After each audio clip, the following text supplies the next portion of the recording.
सभी को प्रभु यीशु मसीह के जिंदा और जलाली नाम में जय मसीह की। प्रभु का धन्यवाद करते हैं कि प्रभु ने एक और हमको मौका दिया, आराधना का दिन दिया, स्तुति करने का दिन दिया, पवित्र दिन दिया, जिसमें हम प्रभु के चरणों में आकर उसकी आराधना कर सकते हैं। आमीन, हालेलुया।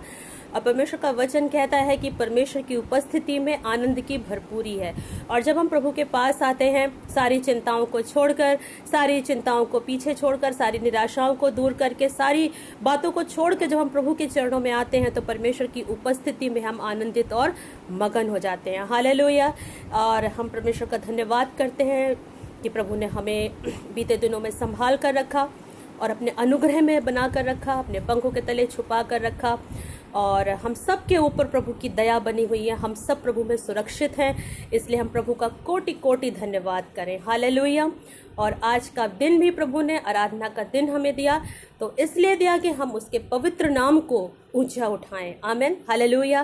क्योंकि वो महान है, वो राजाओं का राजा है, वो प्रभुओं का प्रभु है, वो जीवित है, वो सामर्थी है, उसके जैसा कोई नहीं। आइए हम सब अपनी आंखों को बंद करें और एक बार फिर प्रभु की ओर अपनी दृष्टि, अपने हृदय, अपने शरीर, देह, प्राण, आत्मा को प्रभु की ओर उठाएं और प्रभु से मांगे कि जब हम उसके चरणों में आए हैं तो परमेश्वर पिता हमें अपनी आत्मा की सामर्थ्य से वो हमें भरने पाए। हालेलुया। दयालु पिता, हम आपके चरणों में यीशु नासरी के नाम से आते प्रभु, धन्यवाद करते मेरे परमेश्वर, एक और सुंदर दिन आपने हमारे जीवन में दिया प्रभु। पिता परमेश्वर, धन्यवाद करते प्रभु इस मौके के लिए, प्रभु इस अवसर के लिए मेरे परमेश्वर, जो आपने हमें दिया है प्रभु, कि हम आपके चरणों में, आपकी हुजूरी में आकर प्रभु आपके नाम को ऊंचा उठा सकते हैं मेरे राजा। हालेलुया। आपके नाम को धन्य कह सकते हैं प्रभु। तू महान है प्रभु, तू राजाओं का राजा है, तू प्रभुओं का प्रभु है, आपके जैसा कोई नहीं है मेरे परमेश्वर। हम आपके पवित्र नाम को धन्य कहते राजा। आज हमारा यह संगति करना, आराधना करना, स्तुति करना प्रभु, सब आपको भाए मेरे परमेश्वर। हालेलुया। आज के जिंदा वचन के द्वारा प्रभु आपकी पवित्र आत्मा हमसे बात करने पाए मेरे परमेश्वर। पिता, आप हमारे कानों को खोल दे मेरे परमेश्वर पिता, कि हम तेरे वचन की गुण बातों को समझने पाए मेरे परमेश्वर। आपकी आत्मा तेरी कलीसिया से क्या कहती प्रभु, तेरे लोगों से क्या कहती प्रभु, उसको समझने के लिए प्रभु तू हमें सहायता कर प्रभु, हमें बल दे मेरे परमेश्वर। बिना आपके अभिषेक के, बिना आपकी सामर्थ्य के मेरे परमेश्वर पिता हम कुछ भी नहीं कर सकते पिता, हम समझ ही नहीं सकते तेरे गुण बातों को प्रभु। प्रभु जी परमेश्वर पिता, अपने आत्मा के ज्ञान का प्रकाशन दे मेरे परमेश्वर, कि हम तेरे वचन की बातों को समझ सके मेरे पिता। प्रभु ना सिर्फ सुने बल्कि उसको अपने हृदय में भी उतारे। और प्रभु वो तेरा जीवित वचन, सामर्थी वचन हमारे जीवनों में बहुतायत से फल लेकर के आए मेरे परमपिता परमेश्वर। प्रभु यीशु राजा, हर रुकावट, हर बाधाएं यीशु नासरी आपके नाम से हम दूर करते हैं प्रभु पिता परमेश्वर। हर प्रकार की बाधाओं को दूर करते हैं पिता, और प्रार्थना करते हैं प्रभु हमारा ये संगति, आराधना, स्तुति सब तुझे भाए मेरे परमेश्वर पिता। और प्रभु हम आपके नाम को प्रभु ऊंचा उठाने पाए परमेश्वर। प्रभु अगर हम में से आज कोई दुखी है, परेशान है, निराश है मेरे परमपिता परमेश्वर, प्रार्थना करते हैं यीशु के नाम से वो सारी निराशाएं दूर होने पाए, सारी चिंताएं दूर होने पाए, सारे फिक्र दूर होने पाए प्रभु। आपके आनंद से प्रभु तू भर दे अपने लोगों को मेरे परमेश्वर। प्रभु होने दे कि हमारी दृष्टि आपकी ओर लगी रहे प्रभु। होने दे प्रभु, जैसा आपका वचन कहता है, मैं अपनी आंखें पर्वतों की ओर लगाऊंगा, मुझे सहायता कहां से मिलेगी? मुझे सहायता यहोवा की ओर से मिलती है, जो आकाश और पृथ्वी का सृष्टि करता है। पिता होने दे हमारी नजरें, हमारी दृष्टि प्रभु तेरी ओर लगी रहे मेरे राजा। हालेलुया। प्रभु तमाम तरह की दुनिया की बातें, तमाम तरीके की प्रभु जी वो बातें प्रभु जो हमें भटकाती हैं प्रभु, हमें इधर उधर प्रभु जी हमारी चिंताओं में हमें ले जाती हैं प्रभु, निराशाओं में ले जाती हैं, वे सारी बातें यीशु मसीह आपके नाम से हमारे जीवन से दूर रहे प्रभु जी। आपके पवित्र जलाली हाथों में प्रभु आज की आराधना को हम समर्पित कर देते हैं मेरे परमेश्वर। प्रभु हमारा वचन पढ़ना प्रभु जी, मनन करना प्रभु, सब आपको भाए मेरे परमेश्वर पिता। इस आराधना को आपके हाथ में सौंपते हैं और इस प्रार्थना को अपने उद्धार करता प्रभु यीशु आपके सामर्थी नाम से मांगते हैं, और सब कहें आमीन। हालेलुया। प्रभु का धन्यवाद हो कि प्रभु ने हमें एक और मौका दिया, आराधना का दिन दिया, स्तुति का दिन दिया। और आज की सुबह जो परमेश्वर का वचन है और वो आपसे और हमसे क्या बात करने जा रहा है, मैं यही प्रार्थना करती हूँ कि परमेश्वर हम सबकी सहायता करे कि हम उसके वचन को और उसके वचन की गुण बातों को समझ सकें। आमीन, हालेलुया। तो आइए मेरे साथ निकाल लीजिए यिर्मयाह नबी की किताब उसका 7 अध्याय उसके 21 से लेके 23 पद तक पढ़ेंगे। और आज जो विषय है, जिस विषय पर मैं थोड़ी देर के लिए आप लोगों का ध्यान केंद्रित करना चाहती हूँ, आपके ध्यान को ले जाना चाहती हूँ, वो है ओबीडियंस ब्रिंग्स ब्लेसिंग्स। आज्ञाकारिता हमारे जीवन में आशीष को लाती है। हालेलुया। आज्ञाकारिता हमारे जीवन में आशीष को लाती है। तो इस वचन पे हम इस जो वचन प्रभु ने मेरे को दिया है, प्रभु की आत्मा के अगुवाई में होकर, उस वचन के द्वारा हम सब लोग आशीष पाएं, ऐसी हमारी जो है प्रार्थना है। तो मेरे साथ निकालें यिर्मयाह नबी की किताब उसका 7 अध्याय उसके 21 से लेकर के और 23 पद को हम पढ़ेंगे। और मैं आपके लिए पढ़ती हूँ और आप सभी इसको ध्यान से सुने। यिर्मयाह 7 21 से 23। सेनाओं का यहोवा जो इज़राइल का परमेश्वर है यो कहता है, अपने मेल बलियों के साथ अपने होम बलि भी बढ़ाओ और मांस खाओ, क्योंकि जिस समय मैंने तुम्हारे पूर्वजों को मिस्र देश में से निकाला, उस समय मैंने उन्हें होम बलि और मेल बलि के विषय कुछ आज्ञा ना दी थी, परंतु मैंने उनको यह आज्ञा दी कि मेरे वचन मानो, तब मैं तुम्हारा परमेश्वर होऊंगा और तुम मेरी प्रजा ठहरोगे, और जिस मार्ग की मैं तुम्हें आज्ञा दूं उसी में चलो, तब तुम्हारा भला होगा। हालेलुया। परमेश्वर का वचन यहाँ पर यिर्मयाह नबी के द्वारा सेनाओं का परमेश्वर यहोवा इस प्रकार से कह रहा है कि जो इज़राइल है, जो उसकी अपनी चुनी हुई प्रजा है, जिसको परमेश्वर ने चुना और जिसको परमेश्वर ने बड़ी बलवंत भुजा बढ़ा करके मिस्र की गुलामी से, फ़िरौन के उस कष्ट से, उस गुलामी से परमेश्वर उनको निकाल करके लेकर आया। और जब उसने उनको मिस्र की गुलामी से निकाला, उस बोझ से निकाला, उस बंधुआई से निकाला जहाँ पर वो कष्ट में, क्लेश में अपना जीवन बिता रहे थे, जब परमेश्वर ने उनको वहाँ से निकाला, तो परमेश्वर का वचन यहाँ कहता है कि मैंने उनको होम बलि और क्या था, मेल बलि चढ़ाने की आज्ञा नहीं दी थी। वहाँ पर परमेश्वर कह रहा है कि परंतु मैंने उनको यह आज्ञा दी कि मेरे वचन मानो। हालेलुया। कौन सी आज्ञा दी परमेश्वर ने उनको? वचन को मानने के लिए, परमेश्वर के वचन को मानने के लिए उन्होंने आज्ञा दी थी, परमेश्वर ने उनको आज्ञा दी थी। और कहता है कि पहली चीज थी कि परमेश्वर का मेरे वचन मानो, तब मैं तुम्हारा परमेश्वर होऊंगा और तुम मेरी प्रजा होगे। I will be your God and you will be my people. तुम मेरी प्रजा होगे और मैं तुम्हारा परमेश्वर होऊंगा। कब? जब तुम मेरी आज्ञा को मानोगे। और दूसरी बात कहता है, जिस मार्ग की मैं तुम्हें आज्ञा दूं उसी में चलो, तब तुम्हारा भला होगा। जिस मार्ग में वो उन्हें चलाएगा, जिस मार्ग में मैं तुम्हें चलाऊंगा, उस मार्ग में चलने के लिए तुम चौकसी करोगे। उस मार्ग में, जिस मार्ग में मैं तुम्हें चलाने के लिए चलाऊंगा, उस मार्ग में जब तुम चलोगे तो क्या होगा? तुम्हारा भला होगा। आज की सुबह परमेश्वर आपसे और हमसे भी ये बात कर रहा है कि हम कितने लोग आज हमारे जीवन में कितना अधिक हम परमेश्वर की आज्ञाओं के प्रति क्या हैं? आज्ञाकारी हैं। हालेलुया। कितना अधिक हम परमेश्वर की एक सेकेंड, कुछ लोग अभी फिर से ज्वाइन कर रहे हैं, उन्हें एडमिट करना पड़ता है। ओके। तो हमारे जीवन में परमेश्वर आज की सुबह हमसे ये बात पूछना चाहता है, हमसे और आपसे, मुझसे भी पूछना चाहता है और आपसे भी पूछना चाहता है कि हम हमारे जीवन में परमेश्वर के वचनों के प्रति, परमेश्वर के आज्ञाओं के प्रति कितने अधिक आज्ञाकारी हैं, कितना अधिक हम उसके वचनों को मानते हैं, कितना अधिक हम पढ़ते तो हैं, हम सब वचन पढ़ते हैं। हम में से कोई ये नहीं कह सकता कि हम वचन नहीं जानते। हम सब वचन जानते हैं, हम सब वचन मनन करते हैं, पढ़ते भी हैं, कई बार हम उसको समझते भी हैं। मैं इसलिए क्यों कह रही हूँ कई बार, क्योंकि परमेश्वर के वचन की जो गहराई है उसको तभी समझा जा सकता है जब हमारे अंदर परमेश्वर की आत्मा भी हो। क्योंकि कई बार लोग परमेश्वर के वचन को सब पढ़ते हैं, जैसे एक नॉर्मल पुस्तक होती है, किताब होती है, हम उसको पढ़ते हैं और उसके द्वारा बहुत सी बातों को हम सीखते भी हैं।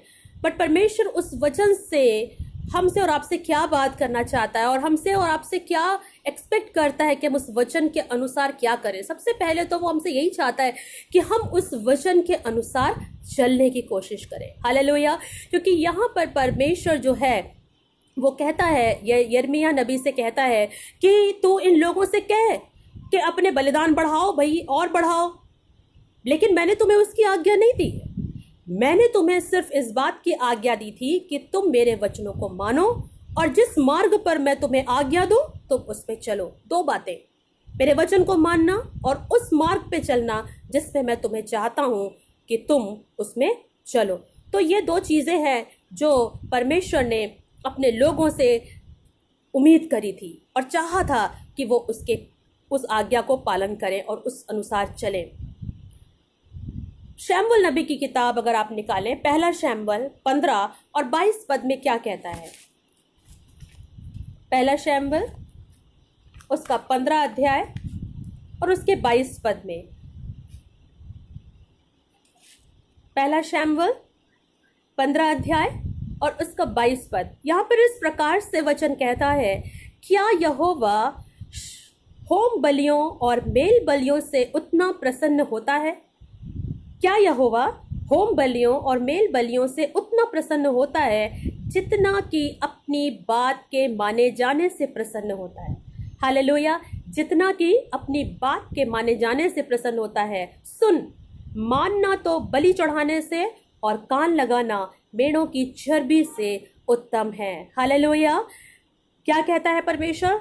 मानना। क्या मानना? परमेश्वर की आज्ञाओं को मानना, परमेश्वर के वचन को मानना क्या है? परमेश्वर को क्या करता है? बलि चढ़ाने से क्या है? उत्तम है। आज्ञा अपनी बात के माने जाने से प्रसन्न होता है। सुन, मानना तो बलि चढ़ाने से और कान लगाना मेढ़ों की चर्बी से, मतलब उस उत्तम बलिदान से। मेढ़ों की चर्बी का मतलब क्या है?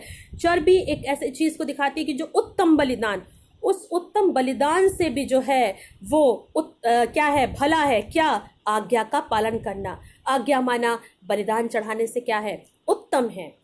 और परमेश्वर जो है वो, परमेश्वर के प्रति जो हमारी आज्ञाकारिता है वो परमेश्वर के आशीषित हाथों को जो है वो हमारे ऊपर आने देती है। जब हम परमेश्वर की आज्ञाकारिता में चलते हैं, जब हम परमेश्वर के वचनों को पालन करते हैं, परमेश्वर की आत्मा जिस प्रकार से हमारी अगुवाई करती है हम उस अनुसार चलते हैं, तो हम परमेश्वर के आशीषित हाथ को, परमेश्वर के आशीषित कामों को अपने जीवन में पूरा होते हुए देख पाते हैं। क्योंकि जो आशीष है, जो ब्लेसिंग्स हैं, वो हमेशा आज्ञाकारिता के साथ आती हैं। हालेलुया! जिस प्रकार हमको और आपको पता है कि अब्राहम से परमेश्वर ने कहा, अपनी कुटुंबियों को छोड़कर, अपने माता पिता के घर को छोड़कर चला जा उस देश को, जिस देश को देने की मैं तुझे प्रतिज्ञा करता हूं, जिस देश को मैं तुझे दिखाऊंगा। और अब्राहम बिना किसी क्वेश्चन के, बिना किसी तर्क वितर्क किए वो परमेश्वर की आज्ञा के अनुसार चला और परमेश्वर को ने जो है उसके जीवन को बहुत आयत से आशीष दी। हालेलुया! और ये जो बात है, ये पिछले 3-4 दिन से मेरे अंदर ये वचन जो है बहुत आयत से चल रहा था। बहुत ज़्यादा परमेश्वर की आत्मा इस वचन से मेरे से बात कर रही थी कि हम मसीही लोग जो हम प्रभु के वचनों को सुनते हैं, लगातार सुनते हैं, पढ़ते हैं, मनन करते हैं, चर्चेज में सुनते हैं, ऑनलाइन सुनते हैं, बहुत सारे प्रचारों को सुनते हैं, सुनते बहुत अधिक सुनते हैं, है ना? लेकिन कितना अधिक हम उस वचन को प्रैक्टिकली अपनी लाइफ में फॉलो भी करते हैं? कितना अधिक हम उस वचन के अनुसार चलते हैं? मेरी आवाज आ रही है सबको?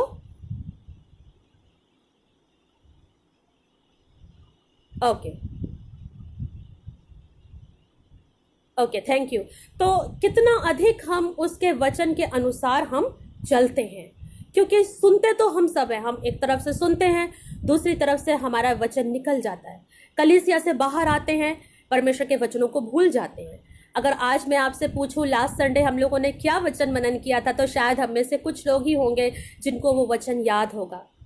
हम बहुत सी बातों को सुनते हैं, लेकिन उस वचन को हम कितना अधिक अपने जीवन में उतारते हैं, कितना अधिक हम उसके अनुसार चलते हैं, ये हमारे जीवन में आशीष को क्या करता है? प्रकट करता है। क्योंकि कई बार ऐसा होता है कि हम बहुत अधिक जो है, बहुत बार लोगों से हम ये सुनते हैं, बहुत से लोग भी कहते हैं मैं वचन को बहुत मानता हूँ, मैं बहुत अधिक मैं वचन पढ़ता हूँ, मैंने पूरी बाइबल को ख़त्म करने के लिए ये प्लान बनाया है, वो प्लान बनाया है, पूरे 1 साल में इस बाइबल को मैं ख़त्म। बहुत अच्छी बात है, बहुत अच्छी बात है कि आप बाइबल रीडिंग को इम्पोर्टेंस देते हैं, दर्जा दे रहे हैं, और आपको ये एक लगन है कि मुझे बाइबल को ख़त्म करना है। एक ज़माना था, एक समय था जब मुझे भी ये लगन होती थी कि मैं भी एक वर्ष में इस बाइबल को ख़त्म करूँगी पढ़ के, और मैंने किया भी। लेकिन उस दौरान मैंने उन आशीषों को, उन ब्लेसिंग्स को नहीं पाया जो आज मेरे को मिलती है जब मैं एक ही वचन को, चाहे मैं एक ही वचन को पढूं, चाहे मैं कुछ पदों को पढूं, और वो पद मेरे जीवन से बात करते हैं, और जब मैं उसमें मनन करती हूँ तो परमेश्वर जो मुझे आशीष देता है वो सच में बहुत ही अद्भुत होती है। परमेश्वर अपने वचन की गुण बातों को हम पर प्रकट करता है। हालेलुया। तो परमेश्वर हम सबकी सहायता करे कि ना सिर्फ हम वचनों को सुने, बल्कि हम उसको क्या करें, अपने जीवन में भी उतारें, हम उसको अपने जीवन में भी लागू करें। क्या उस परमेश्वर उस वचन से हमें क्या सिखा रहा है, क्या वो हमसे कहना चाह रहा है, वो हम समझ सके ताकि हम उसके अनुसार चल सकें। आज की सुबह मैं आप लोगों का ध्यान कुछ बाइबल की 2 घटनाओं की ओर ले जाना चाहती हूँ, जहाँ पर परमेश्वर ने अपने वचन में हमें ये बताता है कि किस प्रकार आज्ञाकारिता से, ओबीडियंस से लोगों के जीवन में आशीषें आई। हालेलुया। और मैं पहला ध्यान जो आपकी ओर आपका ले जाना चाहती हूँ वो हमें मिलता है पहला राजा उसका 17 अध्याय। पहला राजा उसका 17 अध्याय, और यहाँ पर हम देखते हैं पहला राजा 17 अध्याय, और यहाँ पर हम देखते हैं कि एलिया भविष्यद्वक्ता है। ये उस समय की घटना है जब एलिया जो भविष्यद्वक्ता था वो अहाब राजा के पास गया, और अहाब राजा से उसने कहा, इज़राइल का परमेश्वर, 17 अध्याय उसका पहला पद, इज़राइल का परमेश्वर यहोवा जिसके सम्मुख में उपस्थित रहता हूँ, उसके जीवन की शपथ, इन वर्षों में मेरे बिना कहे ना तो मेह बरसेगा और ना ओस पड़ेगी। हालेलुया। परमेश्वर का जो दास है, जो अहाब एलिया है, वो अहाब राजा के पास जाता है और उनको जो है उससे कहता है कि परमेश्वर यहोवा जिसके सन्मुख में क्या करता हूँ, उपस्थित रहता हूँ। हालेलुया। वो क्या है, उसकी जीवन की शपथ, परमेश्वर का दास कहता है कि उसके जीवन की शपथ, इन वर्षों में मेरे कहे बिना ना तो मेह बरसेगा और ना ओस पड़ेगी। तो परमेश्वर जो है यहाँ पर एलिया से कहता है कि क्या कहता है एलिया के द्वारा, कि मेरे बिना कहे यहाँ पर बारिश नहीं होगी। और वह हम सबको पता है कि वहाँ पर बहुत बड़ा अकाल पड़ गया, बारिश नहीं हुई वहाँ पर, और वहाँ पर अकाल पड़ गया। और इस घटना के बाद जब उसने अहाब को इस प्रकार से चुनौती दी और वो वहाँ से चला गया, और वहाँ से तब 2 पद कहता, तब यहोवा का ये वचन उसके पास पहुंचा, यहाँ से चलकर पूर्व की ओर जा और की करीत नामक नाले में जो यर्दन के पूर्व में है छिप जा, उसी नाले का पानी तू पिया कर, और मैंने कौवों को आज्ञा दी है कि वे तुझे खिलाएं। यहोवा का ये वचन मानकर वो यर्दन के पूर्व में करीत नामक नाले में जाकर छिपा रहा, और सवेरे और सांझ को कौवे उसके पास रोटी और मांस लेकर आया करते थे, और वह नाले का पानी पिया करता था। कुछ दिनों के बाद उस देश में वर्षा न होने के कारण नाला सूख गया, और अभी वो नाला, जिस नाले का वो पानी पी रहा था, जहां वो रोटी खा रहा था, कौवे के द्वारा परमेश्वर उसको भोजन दे रहा था, अभी उस नाले का पानी सूख गया है। और परमेश्वर जो है उससे कहता है कि तब यहोवा का वचन, 8 पद, तब यहोवा का ये वचन उसके पास पहुंचा, चलकर सिदोन के सारपत नगर में जाकर वहीं रह। सुन, मैंने वहां एक विधवा को तेरे खिलाने की आज्ञा दी है। हालेलुया। यहाँ पर मैं आपका ध्यान एक विधवा स्त्री की ओर ले जाना चाहती हूँ बाइबल में, जो सारपत की विधवा थी। और शायद जूम की जो हमारी टाइम लिमिट है वो ख़त्म होगी, और लेकिन उसके बाद मैं आप लोग को एक दूसरी लिंक भेजूंगी, इसलिए आप परेशान मत होइएगा। तो परमेश्वर जो है यहाँ पर कहता है, उसके पास पहुंचा, चलकर सिदोन के सारपत नगर में जाकर वहीं रह। सुन, मैंने वहां एक विधवा को तेरे खिलाने की आज्ञा दी है। अतः वो वहां से चल दिया और सारपत को गया। नगर के फाटक के पास पहुंचकर उसने क्या देखा कि एक विधवा लकड़ी बिन रही है। उसको बुलाकर उसने कहा, किसी पात्र में मेरे पीने को थोड़ा पानी ले आ। जब वह लेने जा रही थी तो उसने उससे पुकार के कहा, अपने हाथ में एक टुकड़ा रोटी भी मेरे पास लेती आ।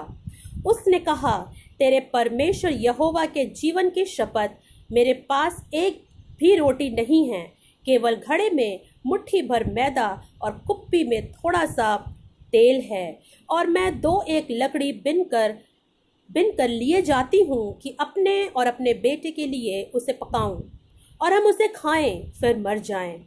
एलिय्याह ने उससे कहा, मत डर, जाकर अपनी बात के अनुसार कर, परंतु पहले मेरे लिए एक छोटी सी रोटी बनाकर मेरे पास ले आ। फिर इसके बाद अपने और अपने बेटे के लिए बनाना, क्योंकि इज़राइल का परमेश्वर यहोवा यूँ कहता है कि जब तक यहोवा भूमि पर मेहना बरसाएगा, तब तक ना तो उस घड़े का मैदा समाप्त होगा और न उस कुप्पी का तेल घटेगा। तब वह चली गई और एलिय्याह के वचन के अनुसार किया। तब से वह और स्त्री और उसका घराना बहुत दिन तक खाते रहे, यहोवा के उस वचन के अनुसार जो उसने एलिय्याह के द्वारा कहा था। ना तो उस घड़े का मैदा समाप्त हुआ और ना उस कुप्पी का तेल घटा। हालेलुया। ना उस मैदे का आटा घटा और ना उस कुप्पी का तेल घटा। हालेलुया। परमेश्वर जो मेरे प्रियो यहाँ पर जो है वो इस कहानी के द्वारा, इस घटना, ये एक कहानी नहीं है, ये एक सच्ची घटना है जो एलिय्याह के जीवन में घटी और इस सारपत की विधवा के जीवन में घटी। वहां पर अकाल पड़ा हुआ था और ये बात स्वयं एलिय्याह ने अहाब से कहा था कि मेरे बिना कहे ना तो यहाँ ओस गिरेगी ना बारिश होगी। और अब वहां पर अकाल है, बहुत भयानक अकाल हो चुका है, और जिस नाले के द्वारा वो पानी पी रहा था वो नाला भी सूख गया है। परिस्थितियां बहुत विपरीत हैं, चारों ओर अकाल की स्थिति है, चारों ओर की परिस्थितियां बहुत विपरीत है, और यहाँ पर एक गरीब विधवा है और उसका एक पुत्र है। परमेश्वर ने पहले से ही इस विधवा को क्या कर लिया था, चुन लिया था, अपॉइंट कर दिया था कि वो मेरे दास की क्या करेगी, देखभाल करेगी। और परमेश्वर क्योंकि यहाँ पर साफ कहता है, सुन, मैंने वहां की एक विधवा को तेरे खिलाने की आज्ञा दी है। इसका मतलब कि परमेश्वर ने उस विधवा को क्या कर दिया था, आज्ञा दे दी थी कि वो इस परमेश्वर के इस दास को क्या करेगी, वो खिलाएगी। लेकिन परमेश्वर के इस दास एलिय्याह को ना तो कभी इस विधवा ने, स्त्री ने देखा था, और ना ही एलिय्याह ने कभी इस स्त्री को देखा था। लेकिन जब वो वहां पहुंचा तो क्या देखा कि ये विधवा स्त्री क्या कर रही है, लकड़ी बिन रही है। वो लकड़ी बिन रही है और तुरंत परमेश्वर की आत्मा ने ही उसकी अगुवाई की होगी। मुझे विश्वास है कि यही वो स्त्री है, तो इसी से जल मांग।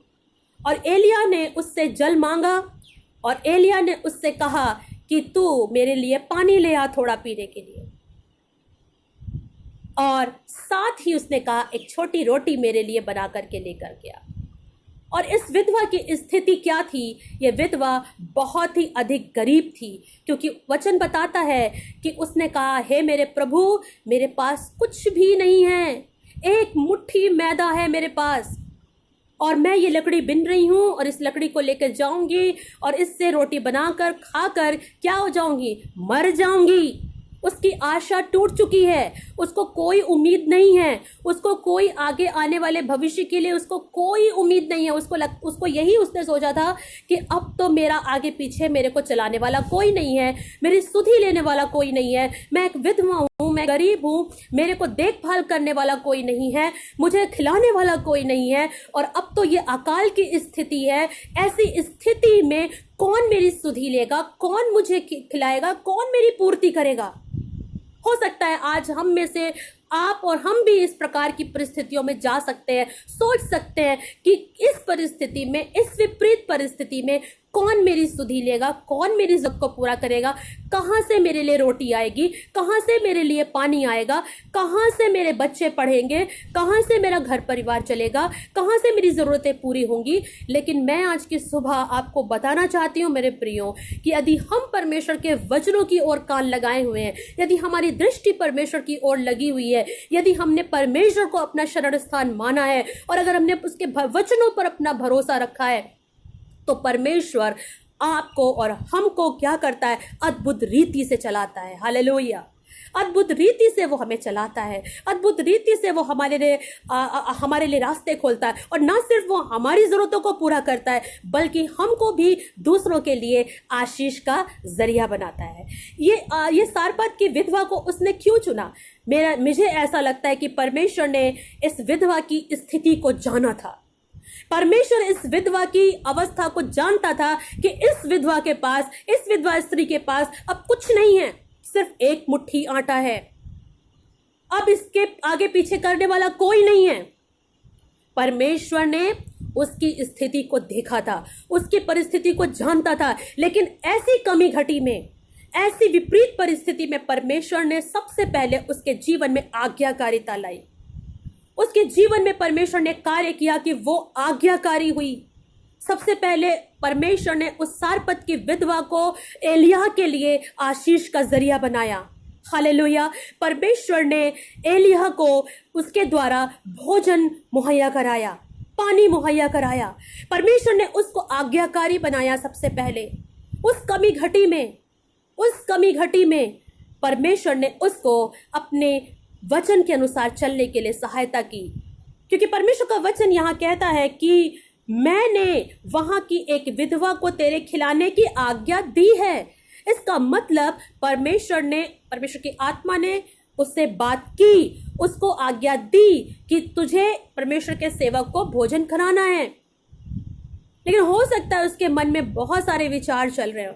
आप सोच के देखिए कि ऐसी विपरीत परिस्थिति में, जबकि आपको पता है कि चारों ओर हमारे देश में लॉकडाउन है, हो सकता है अकाल नहीं है, अकाल की स्थिति वहां एलिय्याह के समय में थी, लेकिन आज भी लॉकडाउन है चारों ओर। और विपरीत परिस्थिति में अगर, हालेलुया,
हालेलुया।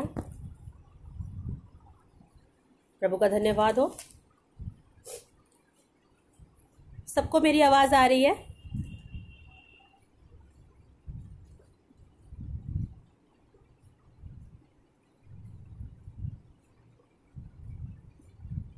ओके।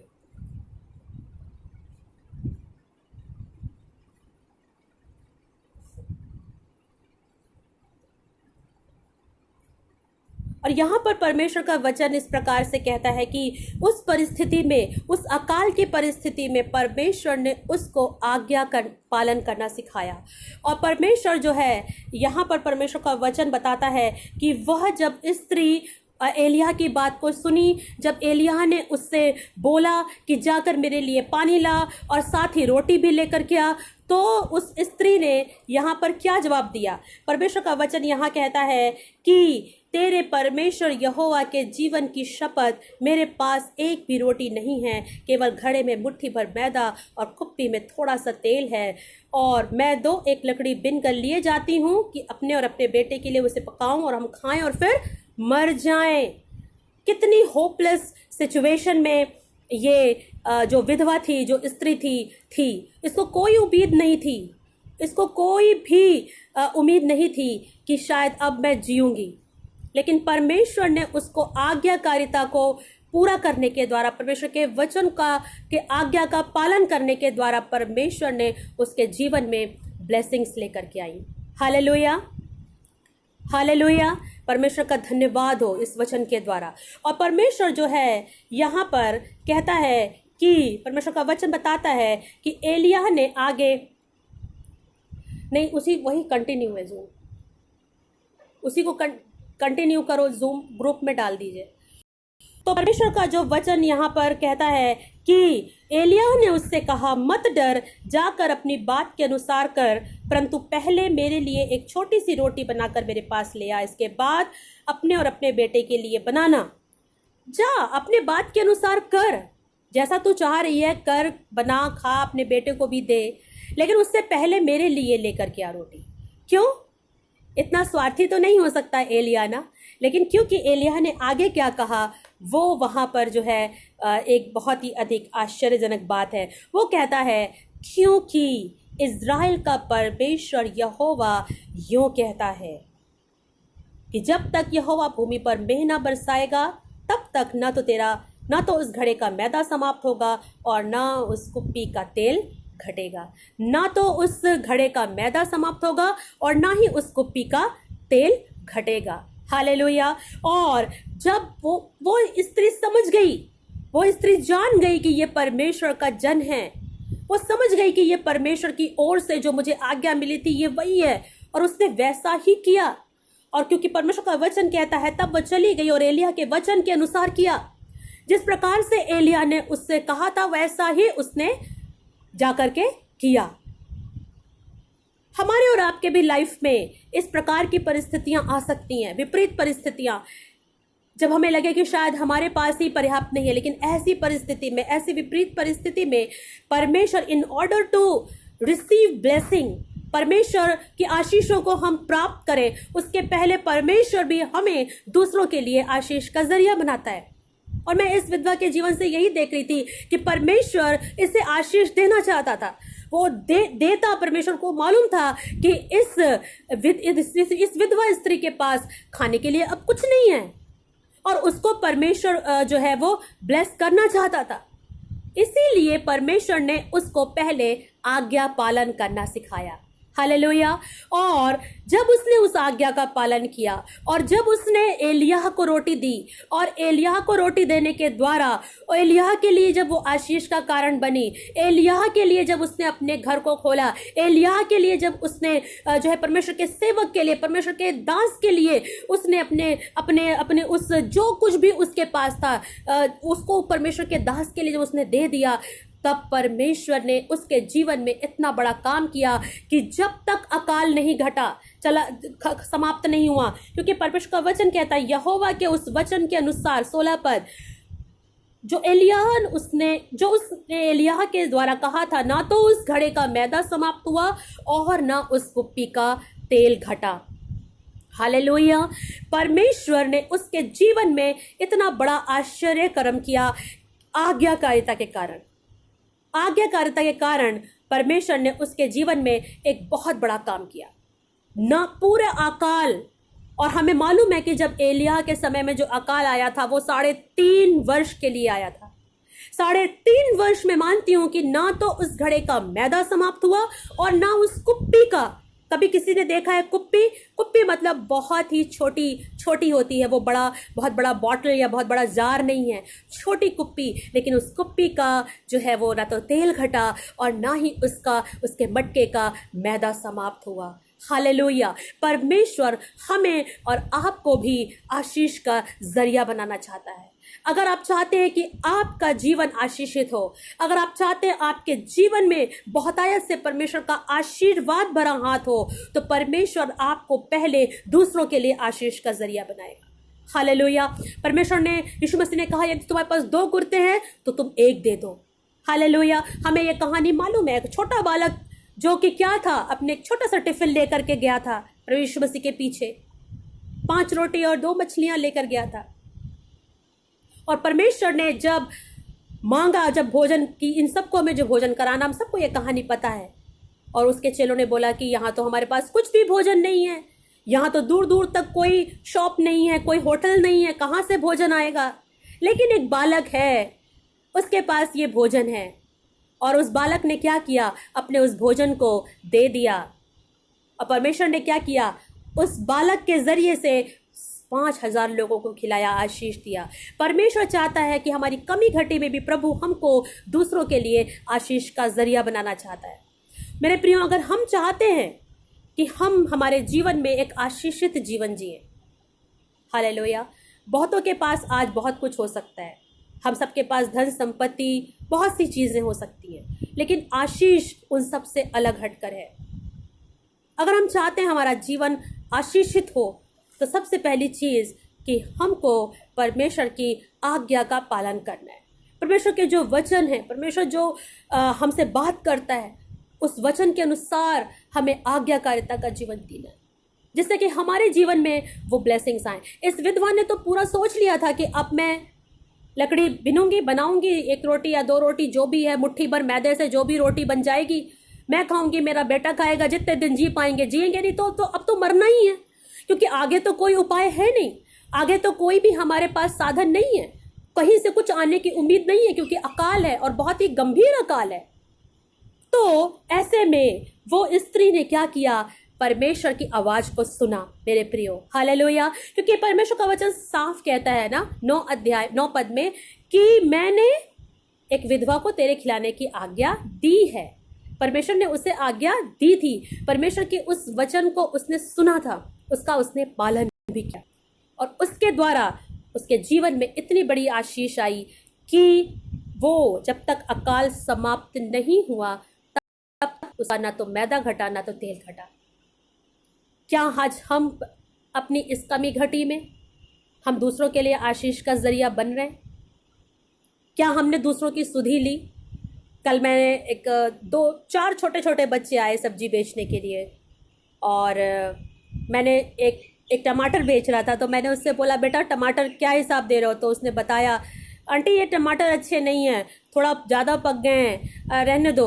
मैंने बोला तुम इधर ले। मैं कोशिश करती हूँ कि जब छोटे बच्चे सब्जियाँ बेचने के लिए आते हैं तो मैं कोशिश करके उन्हीं से सब्जियाँ लेने की कोशिश करती हूँ, क्योंकि मुझे उनके ऊपर एक दया भाव रहता है कि कितने छोटे छोटे बच्चे हैं, लेकिन अपने परिवार को पालने के लिए, अपने घर में रोजी रोटी के लिए ये बच्चे धूप में इधर उधर टहल रहे हैं। और मैं नीचे गई और मैंने जा कर के उससे मैंने टमाटर लिया, और फिर मैंने दूसरे बच्चों से भी कुछ सामान लिया, और उसके बाद वो आपस में बातें कर रहे थे कि बहुत प्यास लग रही है, कहीं से पानी मिलने से अच्छा है। तो उसने बोला, मैंने कहा कि आंटी आपके पास पानी है हुआ? तो मैंने कहा हाँ बेटा पानी है, देती हूँ मैं अभी। फिर मैं ऊपर आई, फिर उन्होंने मुझे अपनी बॉटल दिया, मैं बॉटल लेकर के आई। फिर मैंने उस पूरी बॉटल को साबुन से धोया, अपने हाथ को धोया, अच्छे से साफ़ किया सब कुछ। उसके बाद फिर मैंने उसमें ठंडा पानी भर के उनको दिया। और जब मैं पानी भर रही थी तो मुझे अचानक से याद आया, सिर्फ तुझे पानी ही देना है क्या? तू उसके संग कुछ और नहीं दे सकती? तो मैंने फिर एक पैकेट बिस्किट भी उसमें डाल करके उसको दिया। और आप यकीन नहीं करेंगे, जब मैंने बैग उसको दिया, पकड़ाया, मैंने कहा बेटा उसके अंदर एक बिस्किट भी है, ले लेना। आप उसके चेहरे पे खुशी देखते, वो मैं ऊपर रहती हूँ, ऊपर वो ऐसे देख करके उसने न जाने कितनी बार मुझे thank you aunty, thank you aunty, बहुत खुश हो गया। क्या किया मैंने? क्या मैंने बहुत बड़ा काम किया उसके लिए? क्या मैंने उसके लिए बहुत ज़्यादा जो है खाना पका के उसको अच्छा अच्छा खिला दिया? नहीं, थोड़ा सा जो कुछ भी था। We have to be very sensitive मेरे प्रिय भाइयों और बहनों। इस कठिन घड़ी में हमें और आपको परमेश्वर की आवाज़ के लिए, परमेश्वर की बुलाहट के लिए एक सेंसिटिव होना है। मतलब हमें बहुत ही जागृत रहना है कि परमेश्वर सच में हमसे क्या चाहता है। प्रभु यीशु मसीह ने तो हमसे इतना प्रेम किया कि उसने सारा स्वर्ग राज्य छोड़ के वो हमारे लिए आ गया, दीन किया, अपने आप को नम्र किया। आज कठिन परिस्थिति में, जब इतनी विपरीत परिस्थितियां हैं, चारों ओर लोग परेशान हैं, दुखी हैं, निराश हैं, भटक रहे हैं, तो क्या ऐसी परिस्थिति में हम दूसरों के लिए आशीष का जरिया बन रहे हैं? अगर हम बन रहे हैं मेरे प्रियो, तो आप एक चीज याद रखना कि ना तो आपके घड़े का मैदा कभी समाप्त होगा और ना ही आपकी कुप्पी का तेल कभी घटेगा। हालेलुया। आपके अन्न जल पर परमेश्वर की आशीषें बनी रहेंगी। परमेश्वर लेकिन ये चाहता है कि हम पहले परमेश्वर के लिए और परमेश्वर के कार्यों के लिए क्या करें? दूसरों के लिए हम एक आशीष का जरिया बने। हालेलुया। परमेश्वर जो है, क्योंकि इस बहुत ज़्यादा मेरे अंदर ये वचन चल रहा था कि हम कितना अधिक उसके वचनों के लिए क्या हैं? आज्ञाकारी हैं। और मैं आज इस वचन से आप लोगों को इनकरेज करना चाहती हूँ कि आप भी इस कठिन घड़ी में, जैसे वह सारपत की विधवा थी, अकाल की परिस्थिति में वो परमेश्वर के दास के लिए आशीष का जरिया बनी। उसने परमेश्वर के दास को क्या किया? आशीषित किया, भोजन दे करके, जल दे करके, अपनी कमी घटी में से, जबकि उसके पास कुछ भी नहीं था, लेकिन फिर भी उसने अपने घर को अपने खोला उस परमेश्वर के दास के लिए। और अगर आप आगे पढ़े इस कहानी को जाएं तो एलिया वहीं रहा, उस स्त्री के घर में ही उसने डेरा डाला, वहीं रहा वो। तो क्या हम और आप ऐसी कठिन घड़ी में दूसरों के लिए आशीष का जरिया बन रहे हैं, या सिर्फ हम अपने लिए सोच रहे हैं, हाय अगर मैंने दे दिया तो मेरा कैसे पूरा होगा?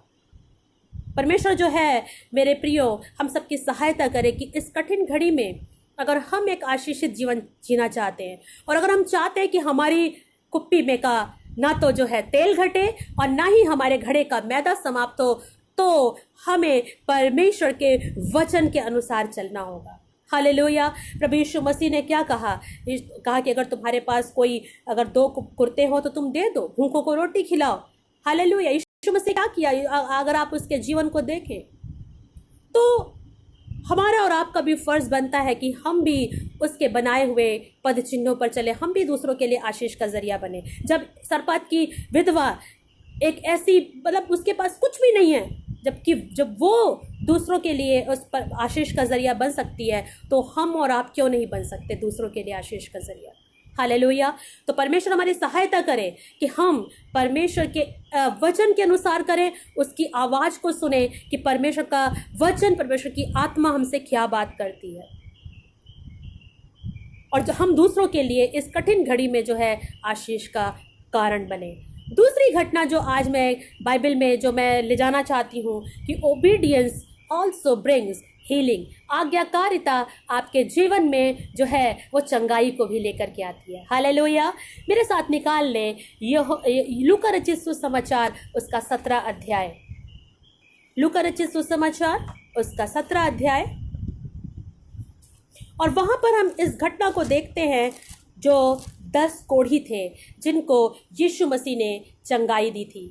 हालेलुया।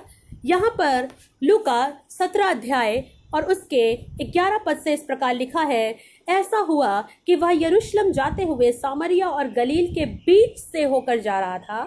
किसी गांव में प्रवेश करते समय उसे 10 कोढ़ी मिले। उन्होंने दूर खड़े होकर ऊंचे शब्द से कहा, हे यीशु, हे स्वामी, हम पर दया कर।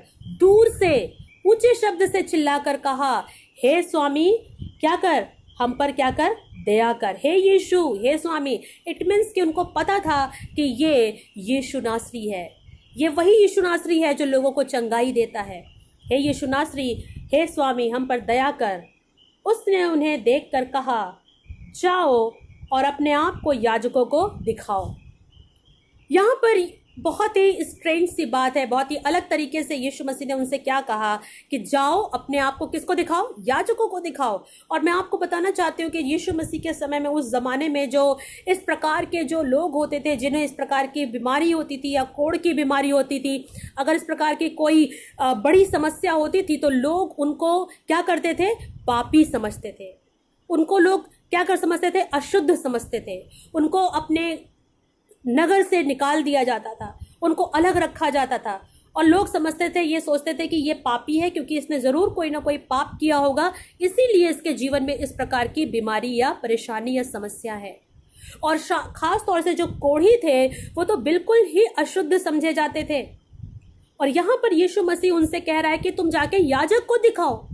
याजक वो लोग थे जो परमेश्वर के भवन की, मंदिर की सेवा टहल करते थे। उनको जाके दिखाने के लिए यीशु मसीह ने कहा, और कुछ नहीं कहा यीशु मसीह ने, और कुछ रेमेडी नहीं बताई, कुछ मेडिसिन नहीं बताया, कुछ नहीं किया, कुछ नहीं कहा। सिर्फ इतना बोला, जाओ और जाकर अपने आप को याजक को दिखाओ। और जाते ही जाते वे शुद्ध हो गए। हालेलुया। जाते ही जाते वे क्या हो गए, शुद्ध हो गए, क्योंकि उन्होंने परमेश्वर की आज्ञा का पालन किया। वे गए। उन्हें यह भी लग सकता था ना कि अगर हम जा रहे हैं, कहीं ऐसा ना हो कि लोग हमें पकड़ें और पकड़कर हम पर पथरवाह करें और हमें मार दें, क्योंकि उस समय इस प्रकार की सजा मिलती थी ऐसे लोगों को। लेकिन उन लोगों ने परमेश्वर यीशु मसीह की आज्ञा के अनुसार, क्योंकि उनको मालूम था कि ये यीशु है और ये स्वामी है, ये जो कह रहा है इसमें जरूर कोई ना कोई बात छुपी हुई है, इसलिए वो चले गए, याजक के पास जाने लगे। और जब जाने लगे तो परमेश्वर का वचन कहता है कि वो पहुंच भी नहीं पाए याजक के पास, और जाते ही जाते वे क्या हो गए? शुद्ध हो गए। हालेलुया। परमेश्वर ओबीडियंस के द्वारा, आज्ञाकारिता के द्वारा हमारे और आपके जीवन में चंगाई भी लेकर के आता है। यीशु मसीह ने जब लाजर मर गया और मार्था और मरियम के पास पहुंचा तो यीशु मसीह ने क्या बोला मार्था और मरियम से? यदि तू विश्वास करेगी तो परमेश्वर की महिमा को देखेगी। कई बार हमारी लाइफ में बहुत सारी प्रॉब्लम्स आती हैं, बहुत सारी बीमारी परेशानियां आती हैं, लेकिन जब हम परमेश्वर के वचन के अनुसार करते हैं, उस वचन के अनुसार हम परमेश्वर के रास्तों पर चलते हैं, तो परमेश्वर हमारे जीवन में चंगाई को भी लाता है। वो चंगाई ना सिर्फ शारीरिक हो सकती है बल्कि मानसिक हो सकती है, आत्मिक भी हो सकती है। तो परमेश्वर की आज्ञाकारिता के द्वारा हमारे जीवन में चंगाइयां भी आती हैं, चाहे वो किसी भी प्रकार की समस्या क्यों ना हो। हमारे परमेश्वर के लिए कुछ भी असंभव नहीं है। और वहां पर परमेश्वर का वचन कहता है कि वो लोग जाते ही जाते रास्ते में क्या हो गए? चंगे हो गए। Hallelujah, hallelujah. और परमेश्वर वो पहुंच भी नहीं पाए थे वहां, लेकिन वो रास्ते में ही क्या हो गया? हो गए चंगे। ओबीडियंस, आज्ञाकारिता आपके और हमारे जीवन में चंगाई को भी लेकर के आती है। आमीन, हालेलुया। और यहाँ पर आज मैं तीसरी और अंतिम बात जो आप लोगों का ध्यान केंद्रित करना चाहती हूँ कि obedience makes impossible things possible. जो आज्ञाकारिता है वो असंभव काम को भी संभव बनाती है। हालेलुया। आज्ञाकारिता असंभव को भी संभव बनाती है। मेरे साथ निकालें यूहन्ना रचित सुसमाचार उसका 2 अध्याय, उसके 1 से 10 पद तक पढ़ेंगे। यूहन्ना रचित सुसमाचार उसका 2 अध्याय। और यहाँ पर वो घटना है जो शायद हम सबको बहुत अधिक पता है, हम बचपन से सुनते आए हैं। यीशु का पहला चमत्कार जो यीशु मसीह ने किया काना नगर में, जब उसने पानी को दाखरस में बदला था। और यहाँ पर परमेश्वर का जो कार्य हुआ, आप सोच के देखो, जो बहुत बड़ा परमेश्वर प्रभु यीशु मसीह ने वहाँ पर एक बहुत बड़ा काम किया। यहाँ पर लिखा है 2 अध्याय पहले पद से मैं पढ़ रही हूँ। फिर तीसरे दिन गलील के काना में किसी का विवाह था और यीशु की माता भी वहाँ थी। कौन थी वहाँ? यीशु की माता। यीशु और उसके चेले भी उस विवाह में निमंत्रित थे। जब दाखरस घट गया तो यीशु की माता ने उससे कहा, उनके पास दाखरस नहीं रहा। यीशु ने उससे कहा, हे महिला, मुझे तुझसे क्या काम? यीशु मसीह ने उससे क्या कहा? हे महिला, मुझे तुझसे क्या काम? और आगे कहता है, अभी मेरा समय नहीं आया। उसकी माता ने सेवकों से कहा, जो कुछ वह तुमसे कहे वही करना। हालेलुया। जो कुछ वो तुमसे कहे वही करना, क्योंकि मरियम को ये पता था कि ये सामर्थी है, ये प्रभु का बेटा है, ये प्रभु का बच्चा है, ये पवित्र आत्मा की ओर से मेरे गर्भ में आया और ये पैदा हुआ और इसको ज्योतिषी देखने के लिए आए। ये कोई साधारण बच्चा नहीं है, ये परमेश्वर का जन है, ये परमेश्वर का पुत्र है, यीशु मसीह। हालेलुया। और उन्होंने, उस स्त्री ने, मरियम ने जो है, वहाँ जो लोग थे, जो खड़े थे, जो सेवक थे, उनसे इतना ही कहा, जो कुछ ये कहे वैसा ही करना। क्या हम और आप तैयार हैं? जैसा परमेश्वर हमसे और आपसे कहेगा वैसा करने के लिए क्या हम तैयार हैं? हमारे लिए बहुत मुश्किल हो जाता है, बहुत मुश्किल हो जाता है कि जैसा परमेश्वर चाहता है वैसा हम करें। ये हमारे लिए बहुत मुश्किल हो जाता है कई बार। लेकिन मेरे प्रियो, यहाँ पर परमेश्वर का वचन कहता है, जैसा वो कहे वैसा करना। वहाँ यहूदियों के शुद्ध करने की रीति के अनुसार पत्थर के 6 मटके धरे थे, जिसमें 2-2, 3-3 मन समाता था। यीशु ने उनसे कहा, मटकों में पानी भर दो। और कुछ नहीं कहा उसने, 2 बातें बोली, मटकों को पानी से भर दो और अब निकाल कर भोज के प्रधान के पास ले जाओ। 2 बातें वहां यीशु मसीह ने करी। ना तो उसने उस पानी को छुआ, ना उसने उसमें कुछ डाला, ना कुछ कहा, कुछ नहीं। सिर्फ उसने, यीशु मसीह ने उन सेवकों से कहा कि इन मटकों में पानी भर दो और इसको निकाल कर प्रधान, जो भोज का प्रधान है, उसके पास ले जाओ। और उस सेवकों ने, परमेश्वर का वचन बताता है, वैसा ही किया। और यहाँ पर परमेश्वर का वचन कहता है, 9 पद से पढ़ें, जब वह जब भोज के प्रधान ने वह पानी चखा जो दाखरस बन गया था और नहीं जानता था कि वह कहाँ से आया है, परंतु जिन सेवकों ने पानी निकाला था वे जानते थे, तो भोज के प्रधान ने दूल्हे को बुलाकर उससे कहा, हर एक मनुष्य पहले अच्छा दाखरस देता है और जब लोग पीकर छक जाते हैं तब मध्यम देता है, परंतु तूने अच्छा दाखरस अब तक रख छोड़ा है। हालेलुया। असंभव काम वहां पर संभव हो गया। परमेश्वर ने उस पानी को दाखरस में बदल दिया। आप सोच के देखो कि अगर उन सेवकों ने परमेश्वर की उस यीशु मसीह की बात को नहीं मानी होती तो क्या उनके जीवन में वो आशीष आती?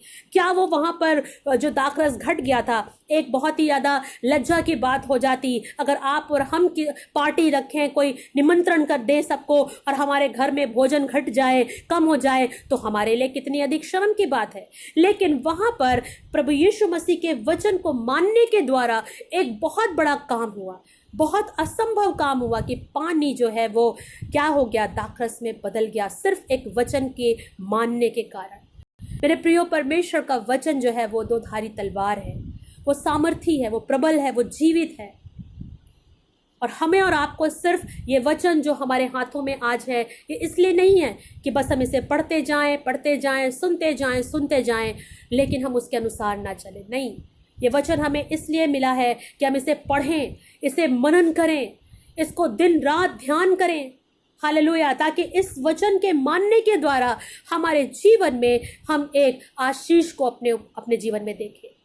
क्योंकि परमेश्वर का वचन यहाँ पर, अगर आप जो आशीष है, आप व्यवस्था विवरण की किताब उसका 28 अध्याय निकालें, क्योंकि परमेश्वर का वचन साफ कहता है, व्यवस्था विवरण 28 अध्याय और उसके एक पद को अगर हम पढ़ें, व्यवस्था विवरण 28, ड्यूटरोनॉमी चैप्टर 28, व्यवस्था विवरण 28 अध्याय और उसका एक पद यहाँ पर इस प्रकार से कहता है, यदि तू अपने परमेश्वर यहोवा की सब आज्ञाएं जो मैं आज तुझे सुनाता हूँ चौकसी से पूरी करने को चित्त लगाकर उसकी सुने, तो वह तुझे पृथ्वी की सब जातियों में श्रेष्ठ करेगा।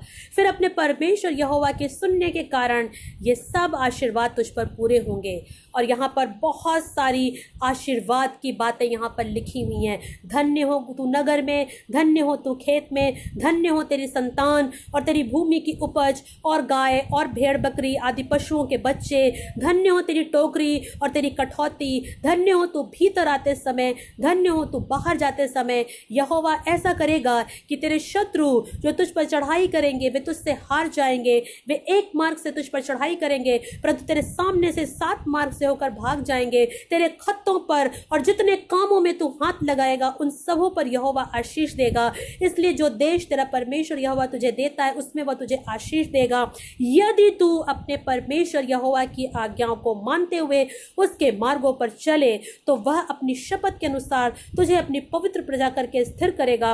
और पृथ्वी के देश देश के सब लोग यह देखकर कि तू यहोवा का कहलाता है तुझसे डर जाएंगे। हालेलुया। बहुत सारी यहाँ पर लिस्ट दे दी परमेश्वर ने, ब्लेसिंग्स दे दी, इतनी आशीषें प्रभु ने लिख दी। सिर्फ किस कारण से हमें यह आशीष मिल जाएगी?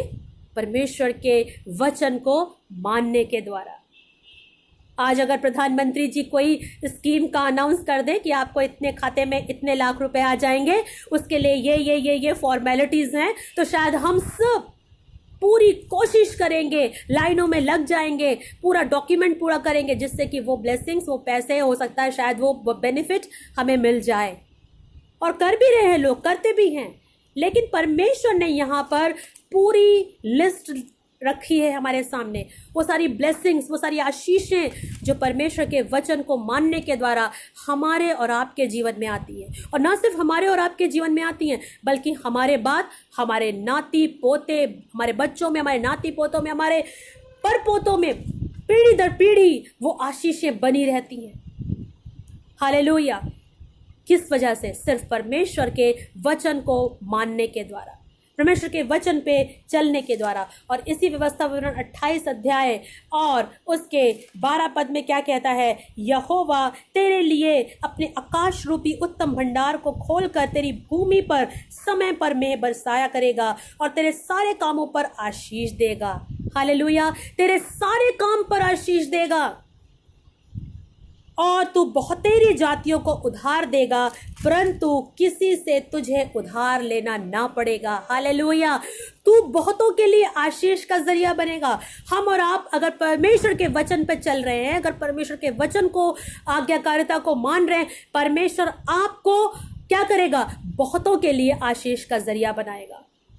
बहुतों के लिए परमेश्वर आपको आशीष का जरिया बनाएगा। आप दूसरों को उधार देंगे, लेकिन आपको कभी किसी से उधार लेना नहीं पड़ेगा।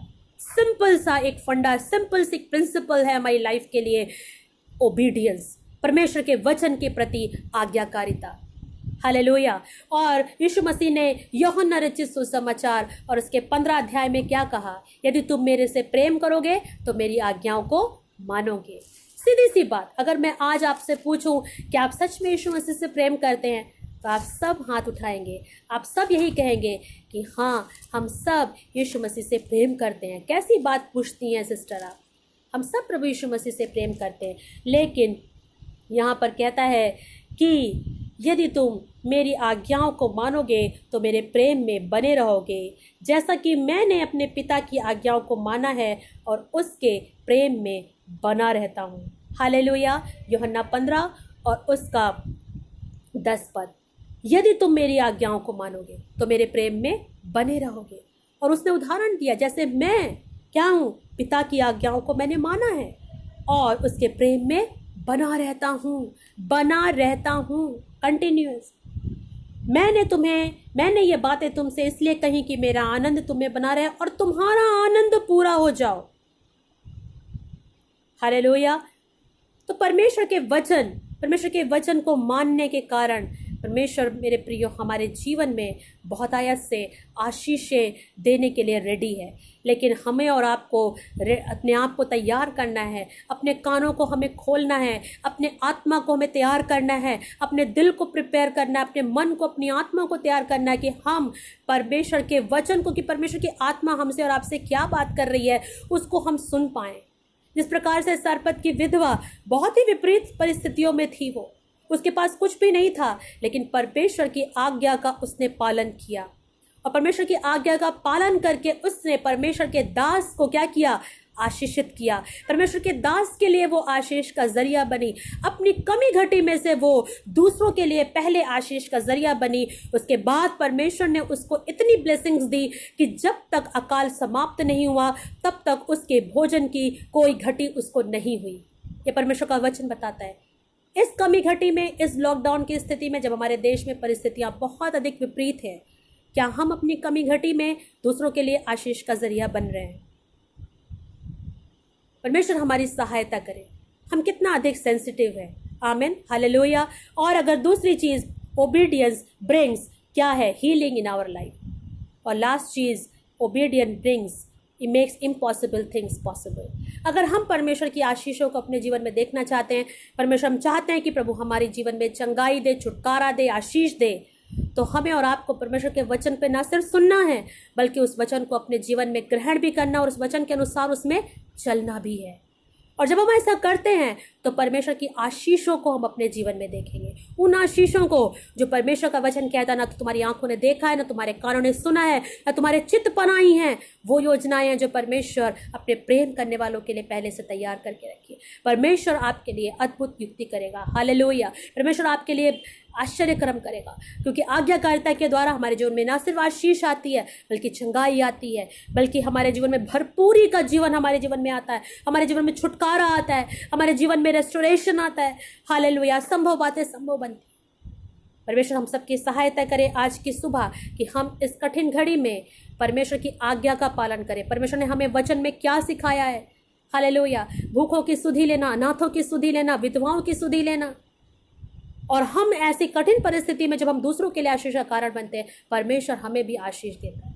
हालेलुया। परमेश्वर हम इस वचन के द्वारा हमें और आपको बहुत आयत से आशीष दे कि हम उसके वचनों को ना सिर्फ सुने, बल्कि उसके वचनों की गुण बातों को समझें और उस वचन के अनुसार चले और एक आज्ञाकारिता का जीवन जिए, जिसके द्वारा हम एक आशीषित जीवन जिए। ना सिर्फ आशीषित हमारे लिए आएंगी, बल्कि हम भी दूसरों के लिए आशीष का जरिया बनेंगे। आइए हम सब लोग प्रार्थना करें। पवित्र पवित्र पवित्र सेनाओं के यहोवा परमेश्वर, प्रभु जी, हम आपका धन्यवाद करते हैं सुंदर वचन के लिए जो आज की सुबह आपने हमारे बीच में रखा है। प्रभु, हम धन्यवाद करते हैं पवित्र आत्मा परमेश्वर पिता। हम जानते हैं प्रभु कि जब हम तेरे वचनों के अनुसार चलते हैं प्रभु, तो आप हमारे जीवन में आकाश रूपी भंडार को खोल करके प्रभु हमारे लिए आशीषें उंडेल देते हैं। मेरे परमेश्वर, वो आशीषें, वो ब्लेसिंग्स प्रभु जी, चाहे वो हमारे पास थोड़ा भी होगा प्रभु, लेकिन हमें कभी किसी भली वस्तु की घटी ना होगी। जिस प्रकार से उस सारपत की विधवा के पास बहुत ज्यादा नहीं था, बहुत ज्यादा उसके भंडार नहीं भरे हुए थे, लेकिन उसकी ब्लेसिंग्स ऐसी उसके जीवन में आई कि जब तक अकाल समाप्त नहीं हुआ, उसका वो मुट्ठी भर मैदा नहीं खत्म हुआ और ना ही उसकी छोटी सी कुप्पी का तेल घटा। चाहे हमारे पास थोड़े से संसाधन क्यों ना हो, थोड़ी सी चीजें क्यों ना हो, लेकिन अगर हम जब तेरे वचन के अनुसार चलते प्रभु, तो हमारे जीवन में वो आशीषें बनी रहती कि हमें कभी भी किसी भली वस्तु की घटी नहीं होगी। प्रभु, ये आपका वचन कहता है। मेरे परमेश्वर, होने दे हम अपनी आज्ञाकारिता के द्वारा, तेरे वचनों को मानने के द्वारा प्रभु, जिस प्रकार से उन कोढ़ियों ने प्रभु तेरे वचन को माना और जब वो जा ही रहे थे तो उन्होंने उस चंगाई को प्राप्त किया। प्रभु, हमारे भी जीवन परमेश्वर चंगाई आए तेरे वचन को मानने के द्वारा। प्रभु, हमारे जीवन में भी प्रभु जिस प्रकार से उन सेवकों ने माना तेरी बात को और उन घड़ों को प्रभु, मटकों को पानी से भर दिया और वो दाखरस में बदल गया प्रभु, सिर्फ तेरे वचन को मानने से प्रभु, होने दे हमारे भी जीवन में परमेश्वर वो असंभव काम संभव होने पाए। प्रभु, हम सबके जीवन में प्रभु तेरा राज्य आए प्रभु जी, तेरी आवाज को हम सुनने के लिए प्रभु सेंसिटिव हो, हमारी आंखों को खोले प्रभु कि हम हमारे चारों ओर की जो नीड है, जो विपरीत परिस्थितियां प्रभु, उसमें हम देखें कि कैसे हम दूसरों के लिए आशीष का कारण बन सकते हैं। प्रभु, हम सबकी बड़ी सहायता करें प्रभु। इस विपरीत परिस्थिति में आपने हम सबको संभाल कर रखा, आपका धन्यवाद करते हैं। लगातार आप हमें अपने पांवों के तले छुपा के अपने लहू में ढांप कर रखे प्रभु जी, अपने अनुग्रह में, अपनी दया में रखे परमेश्वर। आज के वचन के द्वारा आपने हमें आशीष दिया, आपका धन्यवाद करते प्रभु। ये वचन अच्छी भूमि पर गिरा है प्रभु, तेरा धन्यवाद करते मेरे परमेश्वर। सारी महिमा आपको देते हैं प्रभु, सारा आदर आपको देते हैं प्रभु, सारी बातों के लिए आपका धन्यवाद करते हैं प्रभु जी। जितने भाई बहनों ने हमें जूम के द्वारा ज्वाइन किया, आपका कोटि कोटि धन्यवाद करते। सबको आशीष दे, उनके परिवारों में आशीष दे, उनके खत्तों को भरा पूरा रखे और ऐसा बनाए प्रभु कि वो दूसरों के लिए भी आशीष का जरिया बने प्रभु। जितने लोग ऑनलाइन हमें देखते परमेश्वर, जितने भी लोग प्रभु, उन सबको प्रभु जी तू बहुत आशीष दे प्रभु इस वचन के द्वारा, कि हम इस कठिन परिस्थिति में प्रभु बहुतों के लिए आशीष का जरिया बने, तेरी वचनों को, तेरी आज्ञाओं को माने परमेश्वर पिता, और हम एक आशीषित जीवन जिए परमेश्वर। आपने हमसे इस वचन से बात की प्रभु, आपका धन्यवाद करते पिता। सारी महिमा आपको देते हैं, सारा आदर आपको देते हैं, क्योंकि आप ही आदर और महिमा के योग्य हैं। प्रार्थना सुनने के लिए धन्यवाद करते हैं, प्रार्थना का उत्तर दिया प्रभु, तेरा धन्यवाद करते प्रभु। और प्रार्थना विनती निवेदन अपने उद्धार करता प्रभु यीशु आपके सामर्थ्य और जलाली नाम में मांग लेते हैं, और सभी जन कहें आमीन। हालेलुया। परमेश्वर आपको इस वचन के द्वारा बहुत ऐसे आशीष दे, और इस कठिन घड़ी में कोशिश करें कि हम बहुत अधिक परमेश्वर के वचन के अनुसार दूसरों के लिए आशीष का जरिया बने। इस कमी घड़ी में हम दूसरों के लिए आशीष का जरिया बने, जिससे हम एक आशीषित जीवन जिए। परमेश्वर इस वचन के द्वारा आप सबको बहुत आशीष दे। God bless you.